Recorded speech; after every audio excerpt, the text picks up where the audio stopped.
El Centro Académico de la Memoria de Nuestra América presenta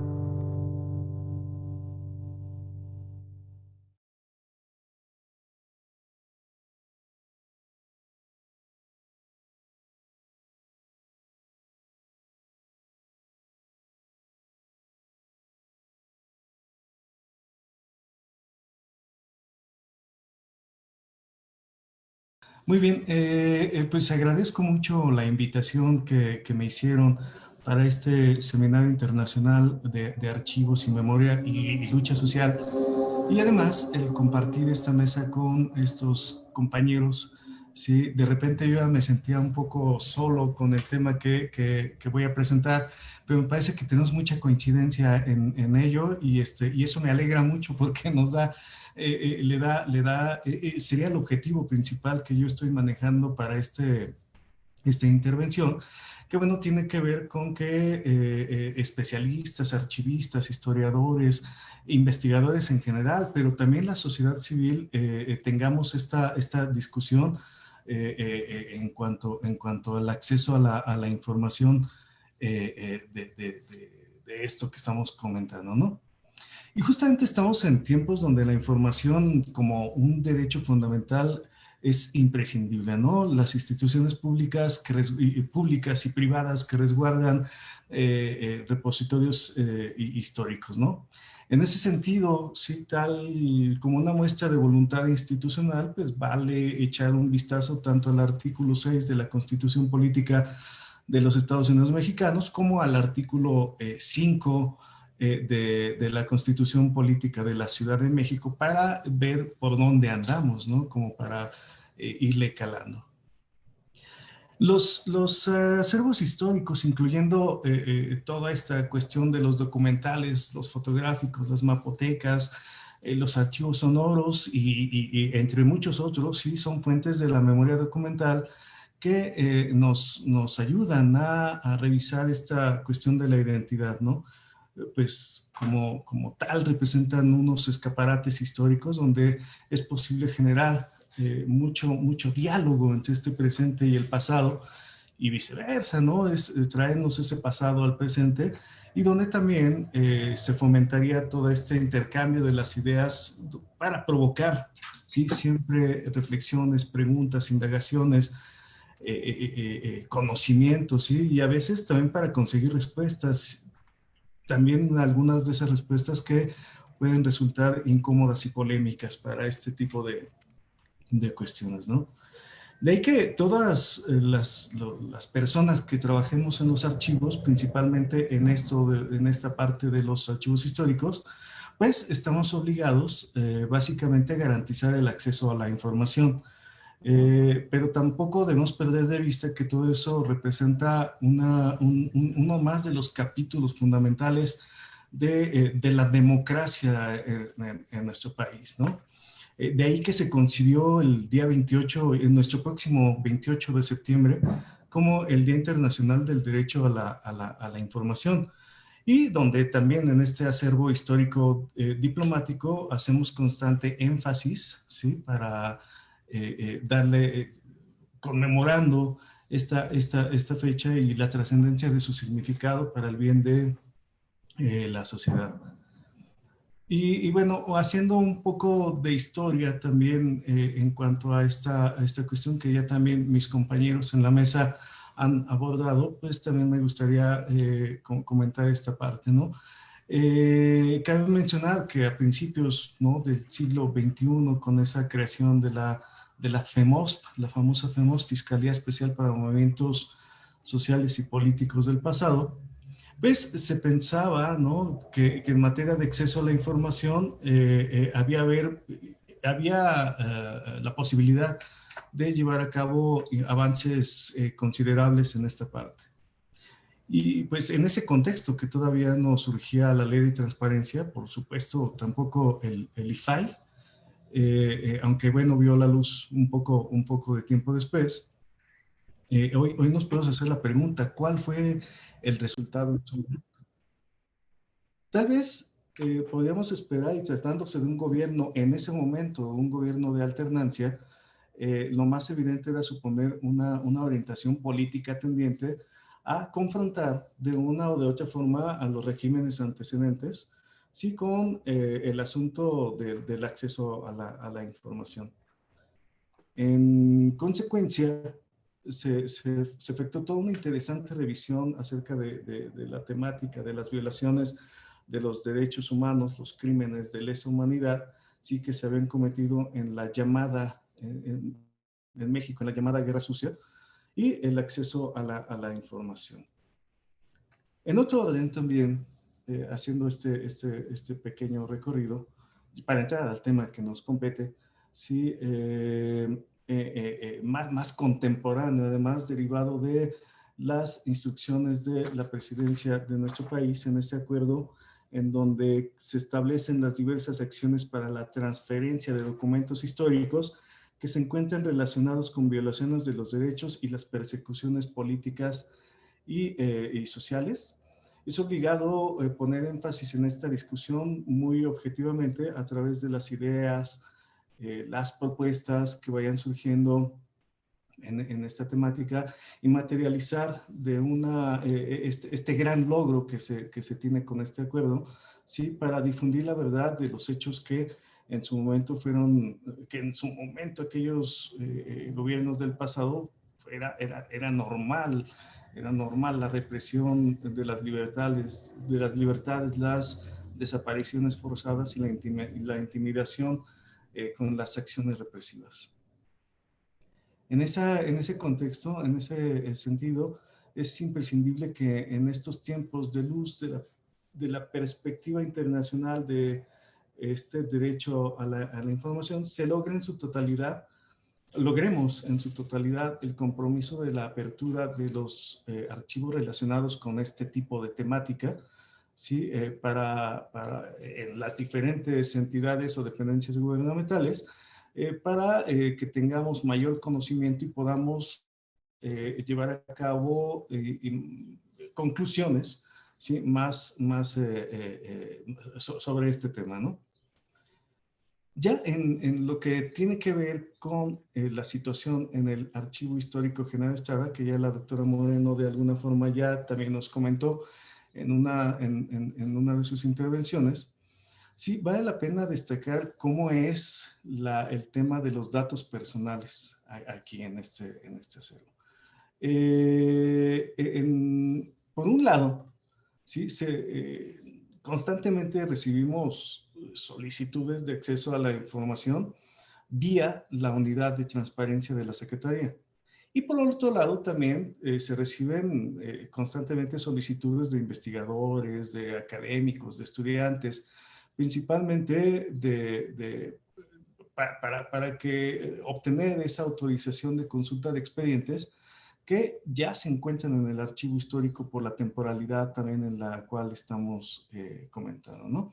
Y que pertenecen a fondos que refieren temáticas como la nacionalidad, las naturalizaciones, los expedientes personales que se resguardan en una de las direcciones generales de esta Secretaría de Relaciones Exteriores.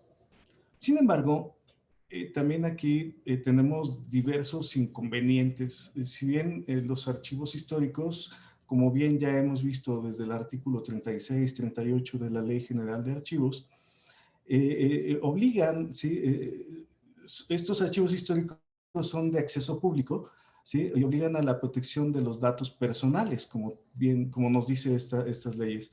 Por lo cual, el tener acceso a para tener acceso a los datos que se encuentran en este tipo de expedientes.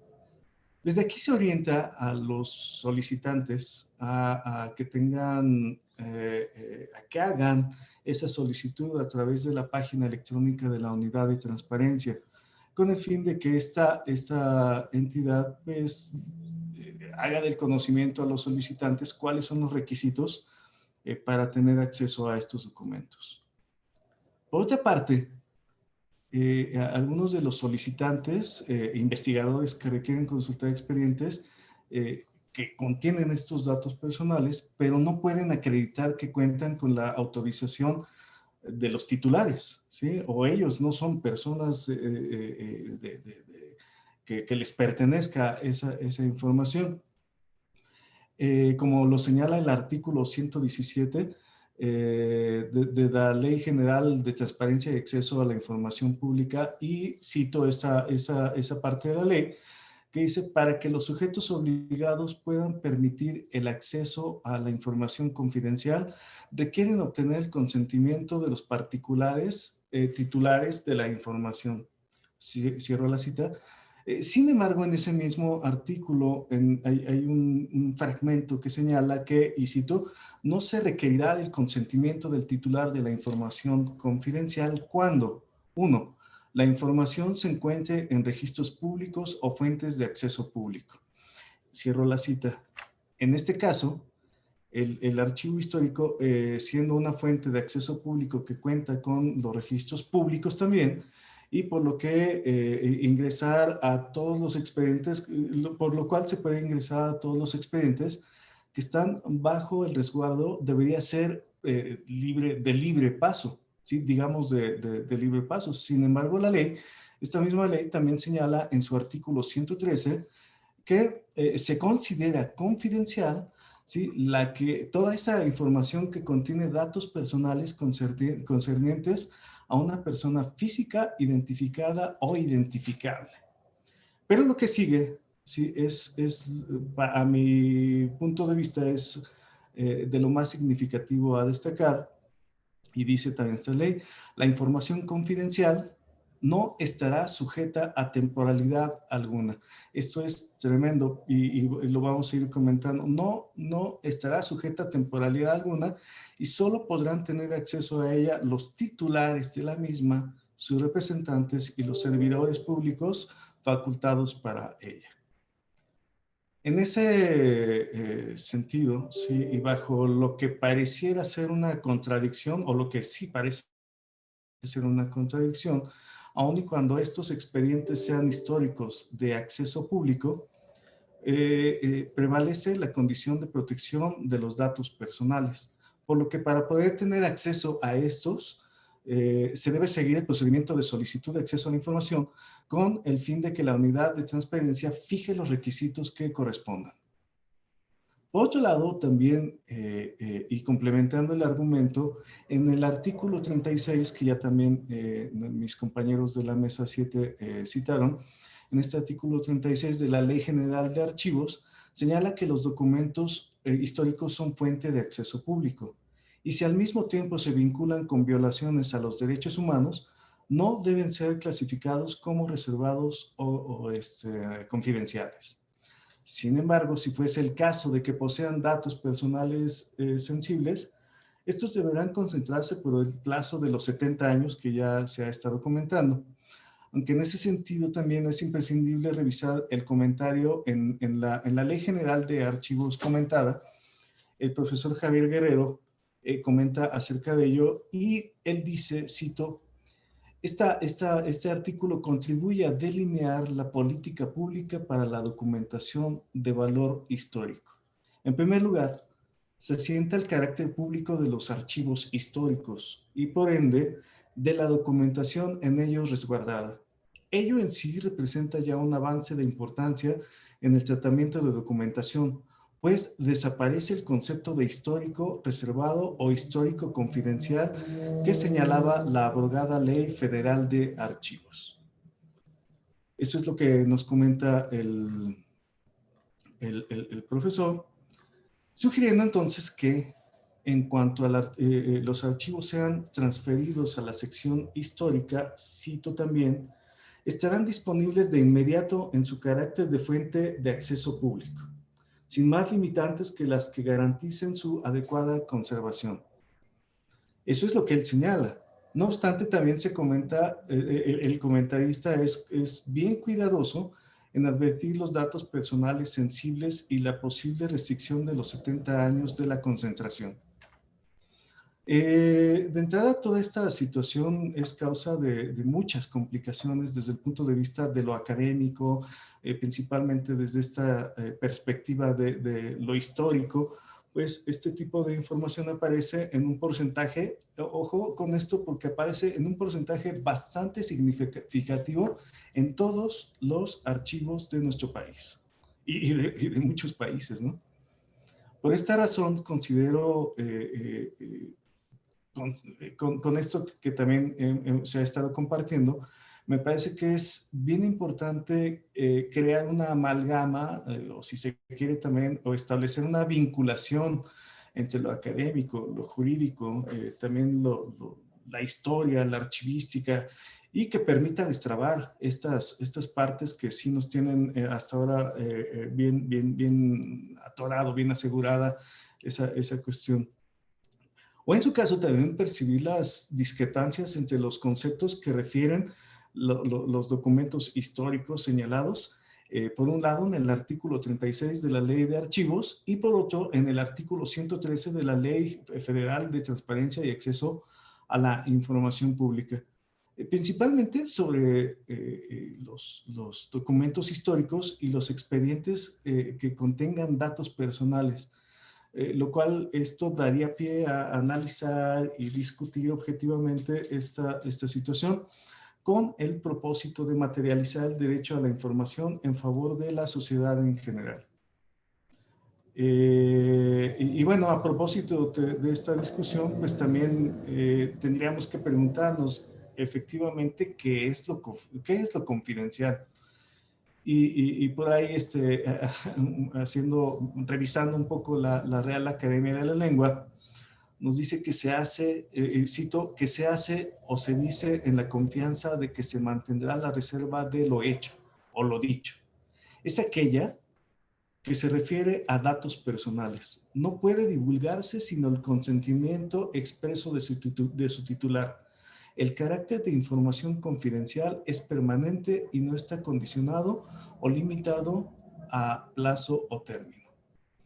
De entrada, este concepto pues sería un choque también con el concepto de lo histórico, que está entremezclado entre estos artículos de estas leyes, como lo que verdaderamente sucedió, lo puesto en consideración del público, los investigadores, lo histórico que previó la aparición de la ley de transparencia, al menos lo que en archivos se investigaban.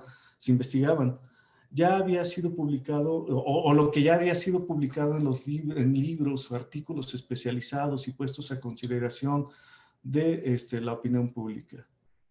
A ese respecto, sí valdrá la pena argumentar sobre lo histórico documental que con anterioridad ya ha sido investigado, reflexionado y puesto a consideración, tanto, por ejemplo, en tesis, en investigaciones, en tesis de doctorado, de maestría, de licenciatura, en artículos, ensayos, ya que en su momento los archivos no contaban con ese carácter enfocado hacia lo confidencial. Pues si echamos un vistazo a este tipo de documentación que se encuentra en los archivos históricos, todo o gran parte de los fondos documentales tendría información con datos personales. Sí, esa es de las contradicciones de las cuales nos hemos estado refiriendo. Y tal vez para asimilar con mayor énfasis, desde el ámbito de la Ley General de Archivos, en su artículo 38, esa fracción número 1, que asimismo, como en la experiencia de la Ciudad de México, que ya nos comentaba el maestro Gustavo Villanueva también, se representó este contexto del vacío legal. ¿Sí? En la Ley de Archivos de la Ciudad de México también se advirtió a través de una serie de especialistas en la materia el inconveniente que constantemente pasa o ha pasado inadvertido, como lo fue a través de la Ley Federal de Archivos de 2012. Y en conclusión, también en esta Ley General de 18-19. Pues a propósito de la protección de los datos, se plantea, a mi modo de ver, un mecanismo de avance que podría ser el procedimiento si se aplicara tal y como señalan las leyes y que a la letra señalan. 1. Se solicite para este tipo de datos, se solicite para una investigación o estudio que se considere relevante para el país, que ya nos había comentado el profesor Camilo Vicente, siempre que el mismo no se puede realizar sin acceso a la información confidencial y el investigador y la persona que realice el estudio quede obligado por escrito a no divulgar la información que contenga datos personales sensibles. Interesantísima esta parte, lo cual desde mi punto de vista deberá llevarse a cabo también con su debida cita, su referencia documental, los fundamentos necesarios que requieren toda esta parte, además de la protección legal, ¿no? Con el fin de darle una cientificidad histórica a la investigación. Ese argumento ya se había discutido en algún momento por la doctora Aurora Gómez Galvarriato del Archivo General de la Nación, exdirectora del Archivo General de la Nación, y ella comentaba en su momento que, y cito lo que ella comentaba, los archivos históricos no tenían ningún problema con los datos confidenciales personales hasta que llegó la Ley Federal de Transparencia. Porque es cuando se empezó a hablar de los datos, de este tipo de datos confidenciales. A partir de ese momento se volvió complicado el acceso a la información en los archivos. En ese contexto y con la pretensión de enlazar y complementar este argumento, dentro de la Ley de Archivos de la Ciudad de México, señala también la doctora Aurora Gómez, y cito también, me parecería muy importante que la ley incluyera un artículo que determinara la responsabilidad de salvaguardar los datos confidenciales de los documentos históricos que corresponde a las personas que se consultan. Y me parece que esa parte ya también fue incluida o se incluyó tanto en la Ley de la Ciudad de México como en la Ley General de Archivos, en ese mismo artículo 38 tan polémico que nos ha causado en este momento.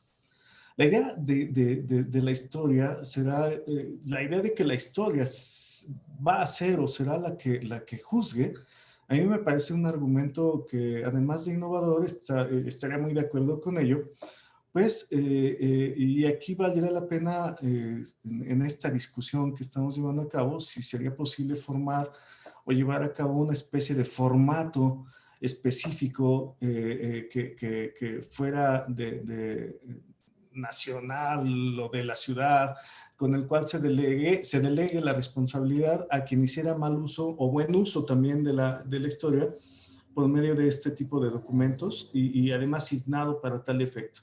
Bueno, eso es lo que hasta ahora tenemos y lo que podríamos proponer.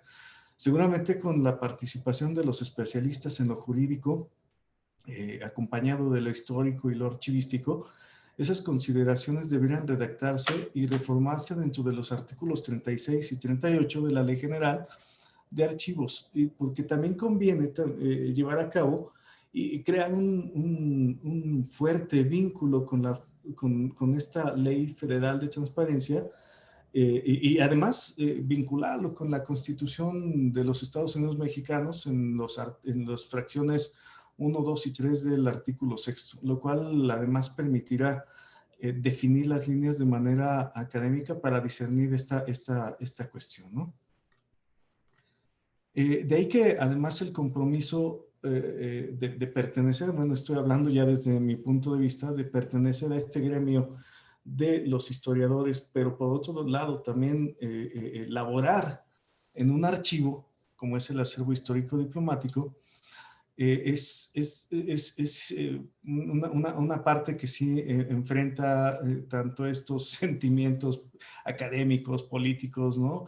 No obstante, pues lo que comentaba la doctora Moreno hace rato, pues nos apegamos a las leyes y seguimos trabajamos con base en ellas, pero lo cual no deja que tengamos una cierta crítica hacia esta situación que está pasando, ¿no? Tal y como se encuentra este escenario, podemos observar que el acceso a la información como derecho está muy lacerado. Y aunque resulta difícil de aceptar, representa un importante retroceso para la investigación, no solamente la histórica, sino también la legal, la administrativa, la cultural, la social, la política y todas estas, ¿no? Y bueno, ya para ir terminando mi participación y a manera de epílogo y también de una provocación, para garantizar el acceso a la información como derecho humano, deberían extenderse las acciones de apertura de los documentos que contengan datos personales históricos, ciertamente con un rigor archivístico teórico en beneficio de la sociedad y descubrir poco a poco aquellas partes no abiertas de los archivos históricos con el objetivo de percibir el derecho a la información y desenterrar la historia contemporánea de nuestro país. Por tal razón, y termino con esto, lanzo esta incitación y hago un llamado enérgico y fuerte a las cámaras de diputados y de senadores, Archivo General de la Nación, también por ahí al Archivo de la Ciudad de México, a los archivos universitarios como el de la UNAM, al Archivo Histórico Diplomático donde nos encontramos o donde me encuentro en este momento, al INAI, a los archivistas, historiadores, especialistas, académicos, investigadores y sociedad civil, a que todos contribuyamos con esta discusión, pues es algo que nos atañe a todos. Sí, y muchas gracias. Y gracias también, me sumo a este agradecimiento de mis compañeros. Y bueno, los que, como hace rato comentaba, que los que teníamos la oportunidad de elaborar en un archivo en este momento que estoy, y como dice Gustavo también, estoy en el escritorio justo del archivo histórico, enfrente de mí lo tengo. Y también esa cuestión de cambiar la imagen de lo que se tiene de los archivistas, de los archivos. ¿Sí? Hoy en día todavía se sigue viendo a esa parte como los castigados, ¿no? La gente que no ha, que pues son archivistas, ¿no? Que mándalos para ese rincón, allá trabajan, pues me parece que es algo que se sigue viendo y luego también pues no se tiene conocimiento en nuestro país de que también es un archivo, ¿no? Yo tengo la oportunidad de dar una clase que se llama Archivística Práctica para el Estudio de la Historia a estudiantes de historia, precisamente para que vean también y se den cuenta de qué va toda esta parte y que no solamente es el castigado, el que está por allá, sino que implica toda una metodología, un trabajo profundo, interdisciplinario con otras herramientas y disciplinas que se mezclan acá, ¿no? Por otro lado, bueno, en cuanto a la Ley General de Archivos, pues cuando nace y que tiene su antecedente en la Ley Federal de 2012, pues me parece que pues puede ser perfectible, podemos trabajar con ello. Toda ley, ¿no? Incluso hasta la Constitución Política de los Estados Unidos Mexicanos, pues ha sido reformada, ha tenido a veces bien, a veces mal, ¿no? Yo creo que esta ley estamos muy a tiempo para ponerla a consideración y ponernos a trabajar con ello y también plantear algunas reformas, no solo a la parte del archivo histórico, me parece que hay otros artículos dentro de esta ley que podría ponerse a disposición, ¿no? de interdisciplinaria también para trabajar en ello y pues no sé, eso es, yo invito nuevamente a todos los que estemos en esto, a todos los que nos interese, académicos, archivistas, a trabajar con esta parte porque me parece que sí requiere meterle cuchillo fuerte. Gracias.